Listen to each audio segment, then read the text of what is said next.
ছোট বাচ্চারা যখন লেখাপড়া করে তাদের লেখাপড়ার প্রয়োজনীয় নিত্য সামগ্রী তো প্রায় লেগেই থাকে লেখাপড়া শেষ না হওয়া পর্যন্ত। আর সেই সামগ্রীগুলি যদি একটু বেটার বা ডিফারেন্টভাবে প্রেজেন্ট করা হয় এবং ইউনিক কিছু দেওয়া হয় তাহলে বাচ্চাদের কিন্তু লেখাপড়ার আগ্রহ আরও বেড়ে যায়।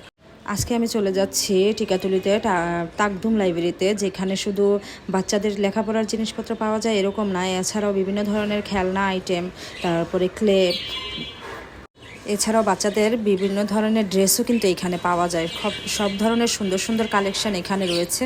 আমি আমার বাচ্চার জন্য আজকে প্রয়োজনীয় কিছু জিনিসপত্র কিনতে এসেছি, তো আমি আজকে টুকিটাকি কেনাকাটা করেছি আর সম্পূর্ণটা ঘুরে দেখেছি। এখানে যা কিছু রয়েছে বাচ্চাদের জন্য খুবই আকর্ষণীয় এবং সুন্দর সুন্দর সব জিনিসপত্র এবং ডিফারেন্ট কিছু পাওয়া যায় এখানে। আমি এখান থেকে নিয়েছি আমার বাচ্চার জন্য একটি পেন্সিল বক্স, একটি কাটার এবং নিয়েছি একটি কলম। এছাড়া সুন্দর সুন্দর বাহারি কালারের স্লাইম রয়েছে, যা দিয়ে বাচ্চারা বিভিন্ন জিনিস তৈরি করে মেধা বিকাশে সহায়তা করে। সবটি কিন্তু খুবই সুন্দর এবং আধুনিকভাবে করা, এবং এছাড়াও কিছু শুকনো খাবারও পাওয়া যায়, চিপস এবং বিভিন্ন ধরনের ভ্যারাইটিস আইটেমগুলো। ডিফারেন্ট কিছু নিতে চাইলে আপনারাও আসতে পারেন তাকদুমে। এখানের সুন্দর সুন্দর সব জিনিসপত্রগুলি, লেখাপড়ার আইটেমগুলি বেটার কিছু পাওয়া যায়।